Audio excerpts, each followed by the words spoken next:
देवियों और देवताओं। भंवर उड़े बग बैठे आई, रैन गई दिवसों चल जाई। हल हल कांपे बाला जीव, ना जाने का करिए पीव।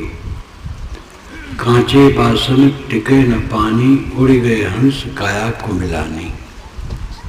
काग उड़ावत भुजा पिरानी, कहें कबीर ये कथा सिरानी।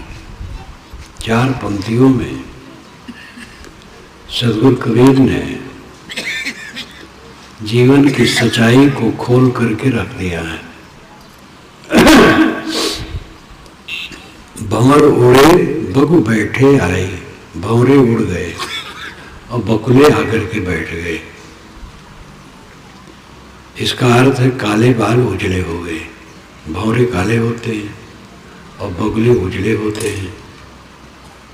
लाक्षणिक अर्थों में उन्होंने अपनी भाव को व्यक्त किया है। भंवर उड़े बगु बैठे आए, काले बाल उड़ गए, उजले बाल आ गए। रैन गई दिवसों चली जाई, रात चली जाती है और दिन भी बीत जाते हैं। हल हल कांपे बाला जीव, बाला मूढ़, भोला भाला। ये भोला भाला जीव हल हल कांपता है, ना जाने का करिए पीओ। पता नहीं भगवान हमारी क्या दशा करेंगे। साहब कहते हैं कि जग जाओ, कांचे बासन टिके न पानी। मिट्टी के कच्चे बर्तन में पानी टिकता नहीं है।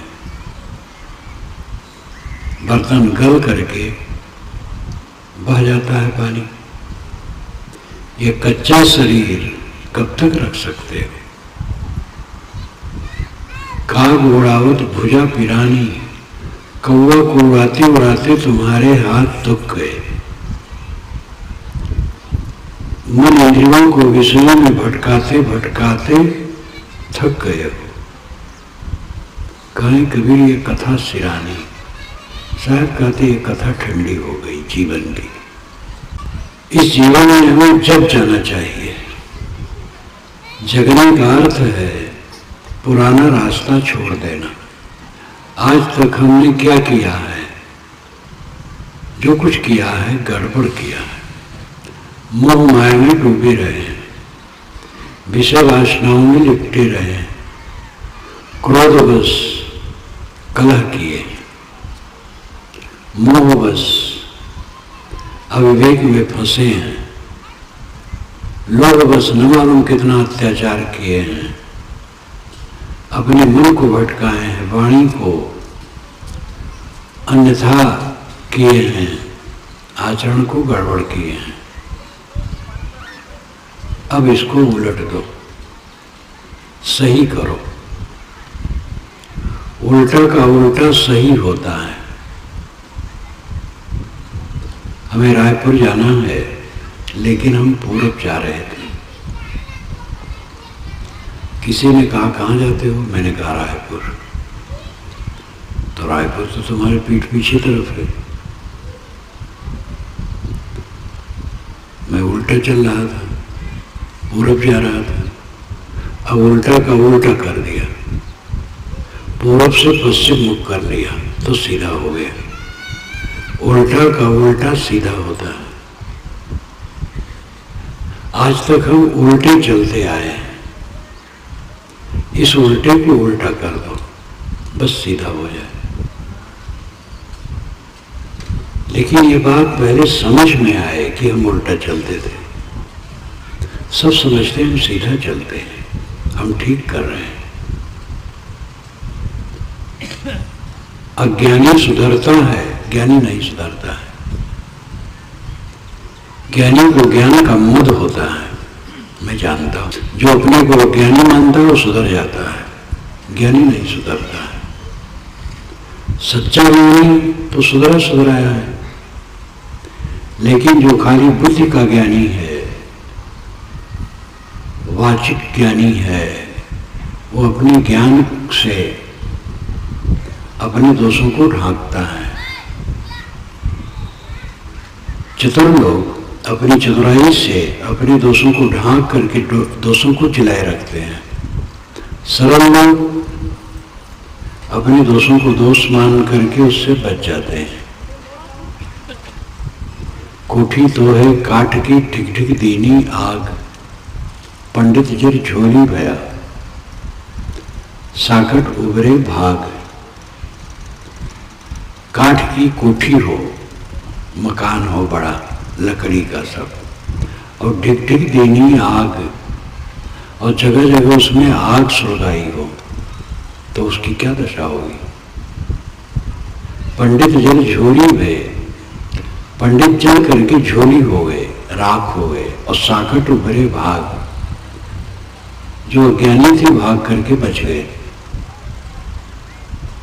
साहेब अलंकारों में अपनी बातें कहते हैं, भेद न जाने तो सच्चा अर्थ नहीं मिलेगा।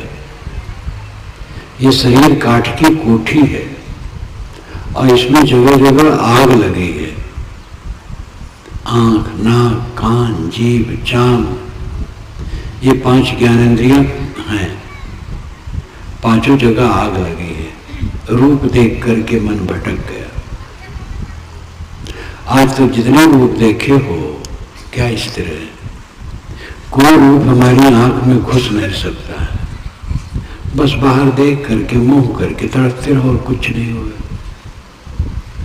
जीभ से स्वाद लेते लेते आज तक बुढ़ा गई जीभ, स्वाद की तृष्णा गई नहीं। कान से अपनी प्रिय सुनते सुनते इतना समय बीत गया, लेकिन प्रशंसा की कामना पूरी नहीं हुई। हमारे लोगों ही प्रशंसा करें। स्पर्श करते करते चांद छिल जाता है, लेकिन संतोष नहीं होता है। सुगंध लेते लेते जो इतर के प्रेमी हैं, एक इतर के प्रेमी ने कहा कि महाराज रात में अगर कपड़े पर इतर न छिड़क लो तो नींद नहीं आती। इतर के बड़े प्रेमी थे। रात में जब सोने चलता हूँ कपड़े पर इतर छिड़क लेता हूँ, तब नींद आ जाती। हम लोगों को इतर के बिना ही नींद आ जाती, क्योंकि उसकी आदत नहीं है।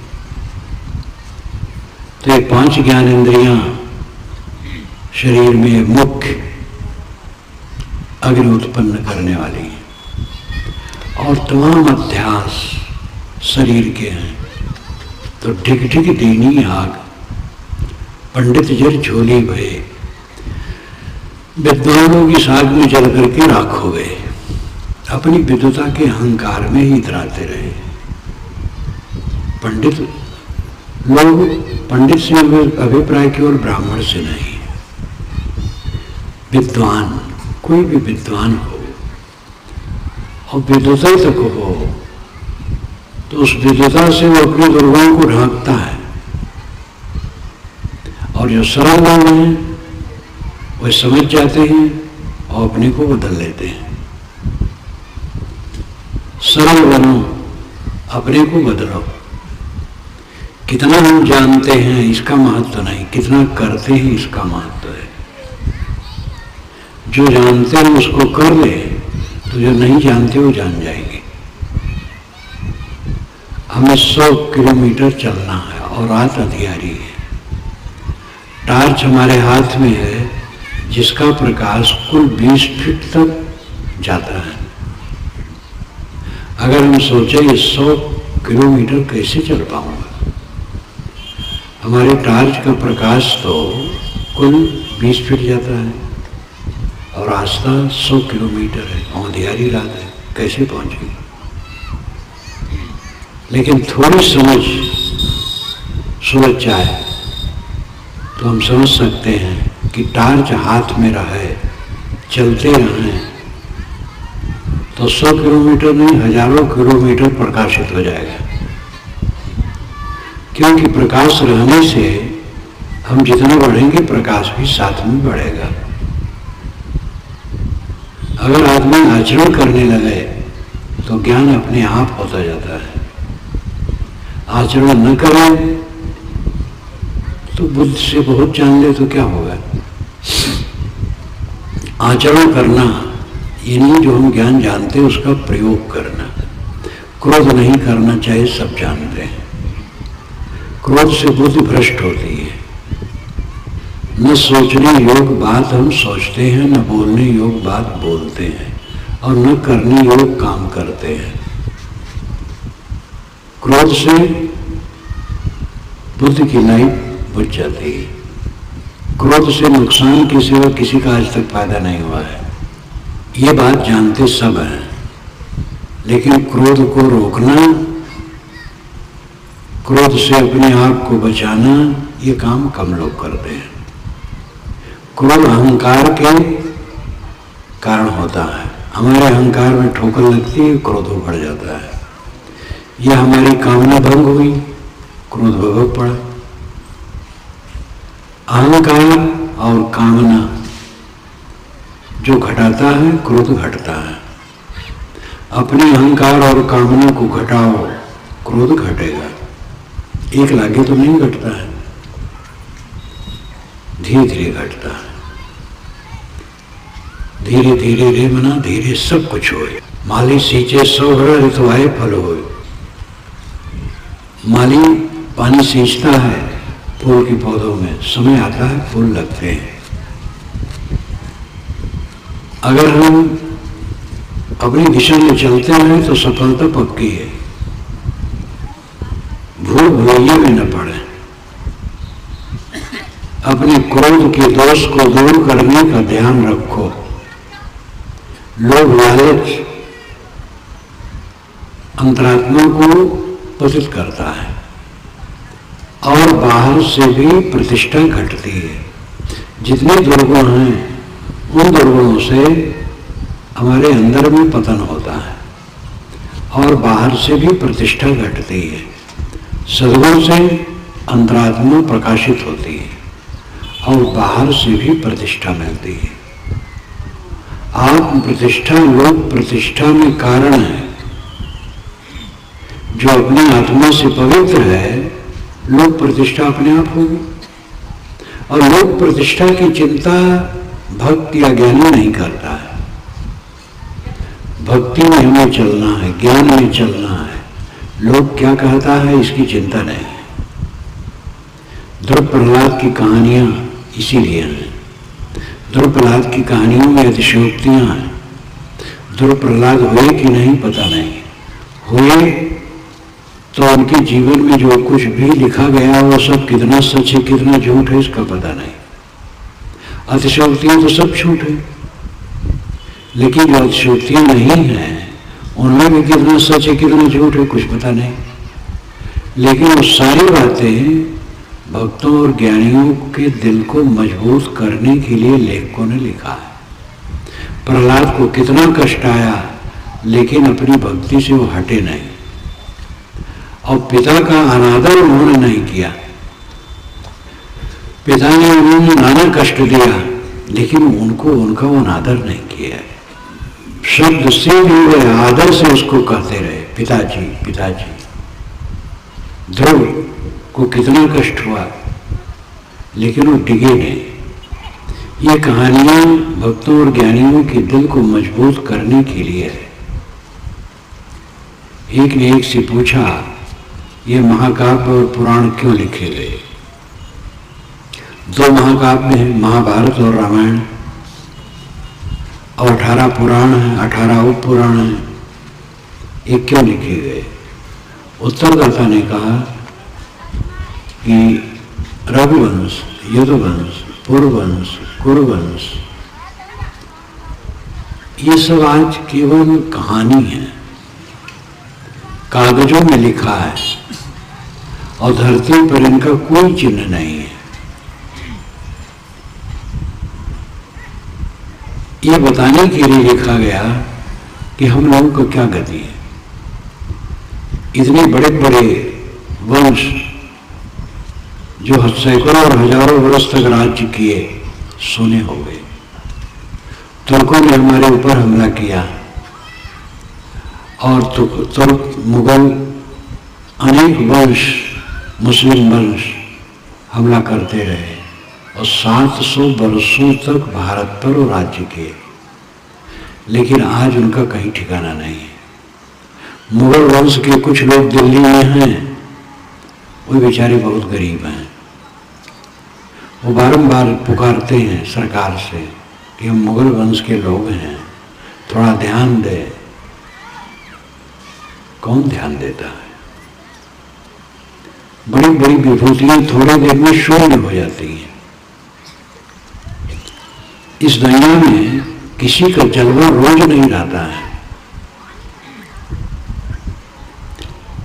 पौधा निकलता है कोमल कोमल, कितना सुंदर दिखता है, बड़ा होता है, मजबूत होता है, पीला पड़ता है, गिर जाता है। धान के पौधे आप देखते हैं, जब उगते हैं कितने अच्छे लगते हैं, बड़े हो जाते हैं, बालियां लटक जाती हैं, तब भी अच्छा लगता है, लेकिन वो छुप जाती हैं, जमीन में भी गिर जाती हैं, पौधे पीले पतले सूखे हो जाते हैं। यही प्राणियों की दशा है। जन्मते ही बच्चे चुलबुल होते हैं, कुमार अवस्था में दूसरे रंग की चुलबुलाहट बढ़ती है, जवानी में अपनी छटा, थोड़े दिन में वो पीले पड़ जाते हैं। सब कुछ निरंतर बदलता है, प्रेम बदलता है, द्वेष बदलता है, मोहब्बत बदलती है, कला बदलता है, कुछ रहता नहीं।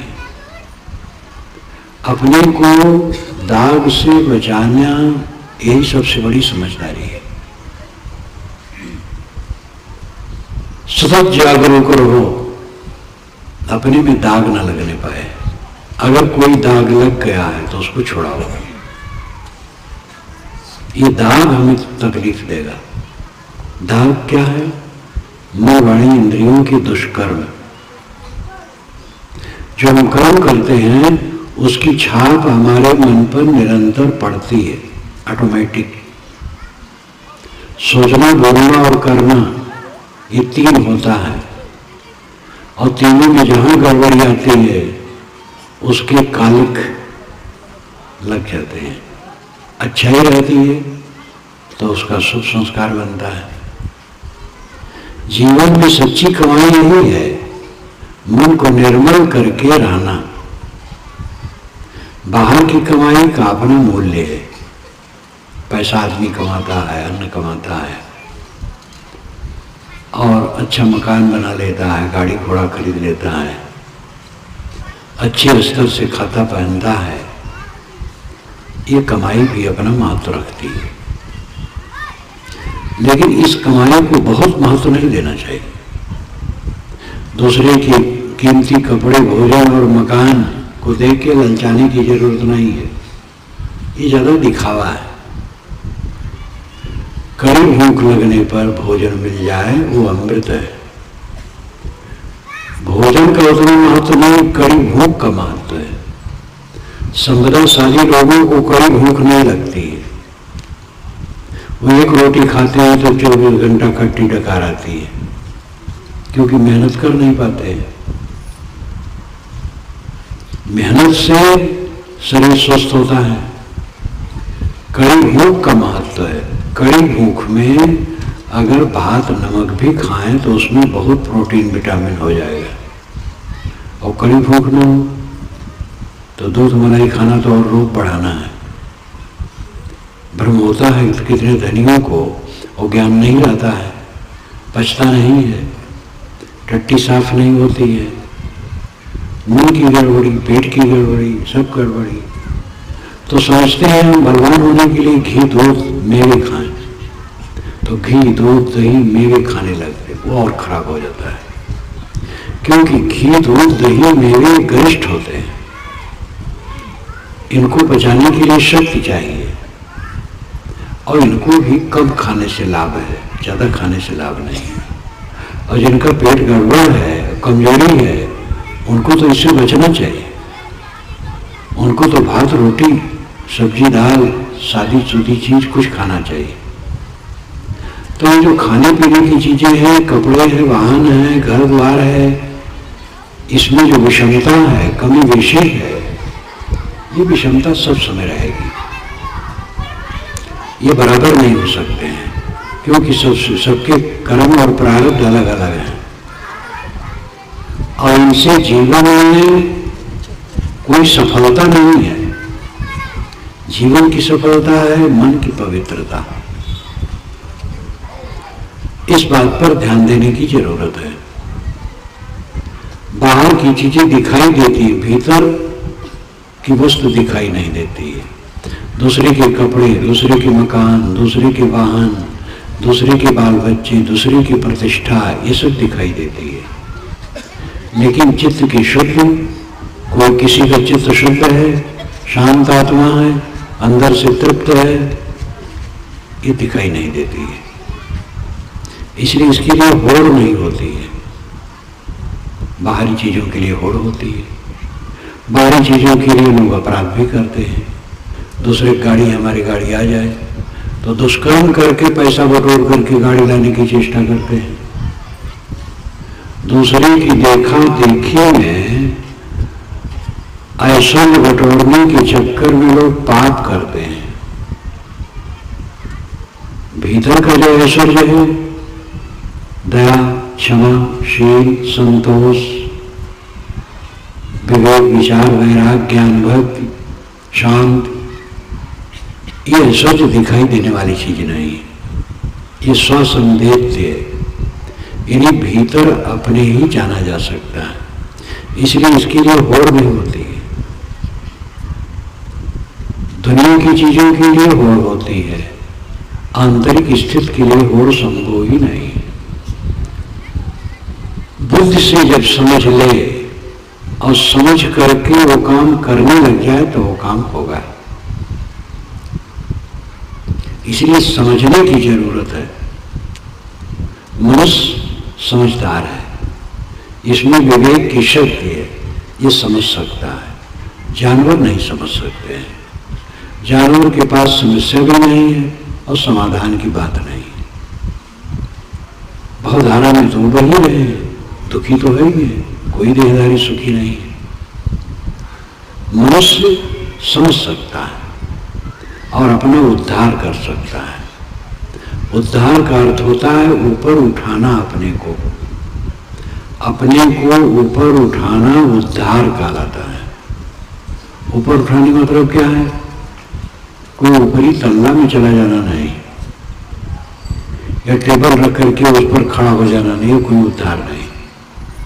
ऊपर उठाने का मतलब है विकारों से अपने को उठाना, मन की निर्विकारता बढ़ना, मन की मलिनता घटना, मन के विकारों से ऊपर उठ जाना। मन के विकार बढ़ रहे हैं तो जानो हम घट रहे हैं। मन के विकार क्षीण हो रहे हैं तो हम बढ़ रहे हैं। इसलिए मन के विकारों को घटाओ, सद्गुणों को बढ़ाओ, ये उठना है। क्षमा की भावना लोग मानते कायरता है। हनी को हाना पाप दोष न करना। जो मैं मारा ताही मैं मारा। किसी ने मुझे मारा इसलिए मैंने उसको मारा। मैंने उसको मारा तो उसने फिर मुझे मारा, तब फिर मैंने उसको मारा। तो कहां तक चलेगी मारा मारी? इसलिए रुकने की जरूरत है। कोई किसी को मारता नहीं, कहवा देता है, उसको सह लेना चाहिए। और सह लेने से झगड़ा खत्म हो जाता है। ज्यादातर तो ये सब बात अपनों में आती है, जहां अपना परिवार है, अपने लोग हैं। भूल चूक, प्रमाद, अज्ञान, अहंकार सब में पत्नी से त्रुटि हो सकती है, पति से हो सकती है, भाई से, पिता से, पुत्र से, और उसी में क्षोभ उत्पन्न होता है और उसी में बदला लेने की भावना होती है। उसी को संभालने की जरूरत है। जहां हम रात दिन जी रहे हैं वही समस्या बनती है और वही समाधान करना है। दूर के लोगों से कोई समस्या नहीं बनती है। स्वार्थ तो अपने में टकराता है। स्वार्थ को जीते बिना कोई सद्गुण का आचरण नहीं कर सकता है। स्वार्थ दो प्रकार का होता है, एक स्वार्थ असली, दूसरा स्वार्थ नकली। असली स्वार्थ तो थोड़ा है और नकली स्वार्थ की सीमा नहीं है। असली स्वार्थ है भोजन, कपड़े और सोने की जगह, ये असली स्वार्थ है। इस स्वार्थ की पूर्ति सहज होती है, आप काम करते रहो, सहज होती रहेगी। लेकिन जो मन की कामनाएं हैं लंबी लंबी, उसमें जो स्वार्थ मान रखा है वो कभी पूरी होने वाली नहीं। एक पूरी होती है तो 10 खड़ी हो जाती है, और उसमें सब जीव बह रहे हैं मिथ्या स्वार्थ में। सारी लड़ाइयां मिथ्या स्वार्थ में। दुर्योधन और पांडव को क्या भोजन वस्त्र की कमी थी? मिथ्या स्वार्थ, स्वामित्व के लिए कट के मर गए। यादव वंशी द्वारिका में संपन्न थे, किसी को भोजन वस्त्र की कमी नहीं थी, लेकिन अहंकार के कारण तू मैं करते करते कट के मर गए बिला वजह। बस अहंकार अहंकार। जहां तक कड़ा होता है किसी के घर में, तो थोड़े होता है कि 10 लोग हैं और 8 लोग खाएं और 2 लोग खाने नहीं पाए, 8 लोग कपड़े पहनते हैं और 2 लोग नंगे हैं, 8 लोग घर में हैं और 2 लोग सड़क पर कर दिए गए हैं। ऐसा कुछ नहीं। सब खाते हैं, सब पहनते हैं और सब घर में सोते हैं। मिथ्या स्वार्थ। हमारी मालिक ही नहीं है, मालिक दूसरा बन गया। दुर्योधन को यही ईर्ष्या हुई। पांडु के बच्चे जंगल में पैदा हुए थे और पांडु ही मर गए थे। माद्री जो छोटी पत्नी थी वो उनके साथ जल मरी। कुंती रही और उसके 3 बच्चे और माद्री के 2 बच्चे। ये 5 बच्चे लेकर के वो हस्तिनापुर आई। उसके साथ ऋषि मुनि भी आए, बताए कि ये सब पांडु के पुत्र हैं। धृतराष्ट्र ने और सब ने शोक मनाया पांडु के मरने से। उसके पश्चात बच्चों का लालन पोषण होने लगा, बड़े होने लगे, उनके लक्षण दिखने लगे। भीम, अर्जुन, युधिष्ठिर सबके अच्छे गुण। इससे कौरव पक्ष में उदासी आने लगी और दुर्योधन को कष्ट होने लगा। दुर्योधन ने भीम को मार देने की भी प्रयास किया, लेकिन वो बच गए। फिर युग समझ करके युधिष्ठिर को धृतराष्ट्र ने युवराज बना दिया।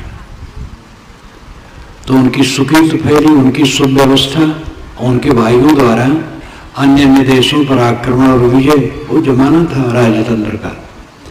राजा लोग जो बलवान हो जाते थे बैठते नहीं थे, दूसरे राज्य को हड़पते थे। तो ये सब देख करके पांडवों की सुकीर्ति और प्रभुता दुर्योधन को जलन हो गई। धृतराष्ट्र से आके कहा, पिताजी ये सब बढ़ रहे हैं, अगर ये बढ़े, युधिष्ठिर को आपने युवराज बना दिया तो उनका लड़का राजा होगा, हम लोग तो बेकार हो जाएंगे। धृतराष्ट्र ने कहा, मैं भी मन में सोचता हूं, लेकिन किसी से कह नहीं सकता हूं। धृतराष्ट्र सबसे बड़े ढोंग थे और उनका मन हरदम उथल पुथल में रहता था। कहीं मैं भी यही सोचता हूं, लेकिन मैं किसी से कह नहीं सकता हूं इसको। और इसी में फिर बातचीत करते करते दुर्योधन ने राय दी और बाणावत भेजा गया उनको, और वहां पर लाक्षागृह में जला देने के लिए योजना रही। लेकिन विदुर ने सब बता दिया था। विदुर उनके खास मंत्री थे धृतराष्ट्र के, सब बात जानते थे और बहुत समझदार थे। उन्होंने पांडवों को बारंबार सावधान किया। ये सब चक्कर किसमें चला है? खाने पीने के चक्कर में। भरत और राम में जो राज्य को लेकर के कलह नहीं हुआ, लेकिन निष्कासन तो हुआ। तो ये क्यों? बस दूसरे का राज्य हो जाएगा तो हमारा राज्य नहीं रहेगा। ये बड़े बड़े उदाहरण हैं। और छोटा छोटा हमारे घर में वैसे ही है। हमारे घर का राज्य है, कोई भाई मालिक बन गया तो हम तो बेकार हो गए। मालिक बनने से अपना कोई फायदा थोड़े रहता है। मालिक बनने से तो जिम्मेदारी बढ़ जाती है। अपने को सेवक बना करके समाज और परिवार की सेवा करनी चाहिए। ये मालिक बनना ही अपराध है। घर का मालिक अपने को सेवक माने, सेवक मान करके सेवा, सब सेवा, हम सब सेवक हैं। गुरु भी सेवक है, अध्यापक सेवक है, प्रधानमंत्री सेवक है, राष्ट्रपति सेवक है, सब सेवक है। जब गुरु सेवक है तो और कौन है स्वामी? सब सेवक है। अपने को सेवक मान करके सेवा करो, विनम्र रहो। जो मिले खाओ पियो पहनो ओढ़ो, खुश रहो, तू मैं न करो। सारा कलह, सारी पीड़ा, सारा संताप ये मिथ्या स्वार्थ के पीछे है। मिथ्या स्वार्थ दिल से निकाल दो, और जो असली स्वार्थ है वो निंदनीय नहीं है, वो अपने आप उसकी पूर्ति होगी। सबसे खास स्वार्थ है भोजन, तब कपड़े, तब रहने की जगह। एक सेठ थे तो एक महात्मा को जानते थे, वो समय समय से आते थे तो बुलाए कि महाराज आइएगा, तो महात्मा आए। सेठ ने एक बहुत बड़ा संग्रहालय बनवाया था करोड़ों की लागत में। तो सेठ जी बहुत उत्साहित हुए, महात्मा को दिखाने लगे। 3 घंटे तक वह उसमें संग्रहालय में घुमाते रहे और दिखाते रहे कि महाराज ये चीज मैंने अमुक जगह से लाई, ये चीज अमुक जगह से लाई। और बीच बीच में कहते रहते थे कि महाराज इसमें कोई कमी दिखे तो बताइए, रुपये की कमी नहीं है, वहां से मंगा के यहाँ हम लगवा देंगे। 3 घंटे के बाद उन्होंने एक कमरे में लाके कहा कि महाराज यहाँ आप विश्राम कीजिए। शेख चला गया अपने घर। महात्मा ने सोचा इसने 3 घंटे तक मुझे दिखाया और कहा जहां कमी हो बताओ,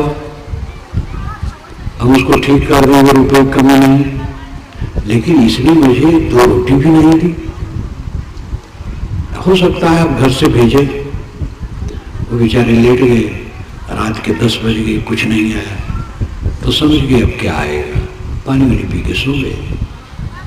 सुबह आए, कहा है आपने रात में कुछ सोचा? इस संग्रहालय में जो कमी हो बताइए, मैं ठीक करवा दूंगा। महात्मा ने कहा भैया तेरा संग्रहालय तेरे सिर पर रहे, मैं रात भर भूखा रहा, 2 रोटी नहीं दे सका, तेरा संग्रहालय किस काम का है? तो रोटी सबसे मुख्य स्वार्थ है। रोटी नहीं मिले तो ज्ञान की बात भी नहीं आएगी, और इसकी पूर्ति अपने आप होती है। चोर जब पकड़ा जाता है और थाने में बंद होता है, तब थानेदार टाइम से उसके लिए होटल से थाली मंगवाते भोजन का। दंडित आदमी को भी भोजन दिया जाता है। आप क्यों चिंता करते हैं आपको भोजन नहीं मिलेगा? अब आप नंगे आएंगे, आपको कपड़े नहीं मिलेंगे, सब मिलेगा। असली स्वार्थ में कोई रोड़ा नहीं है, नकली स्वार्थ में रोड़ा है, और वही नकली स्वार्थ सबको उड़ाता है। स्वामित्व की इच्छा, अधिक भोग की इच्छा, अधिक चीज की इच्छा, सारे संसार में यही दाह उत्पन्न करती है।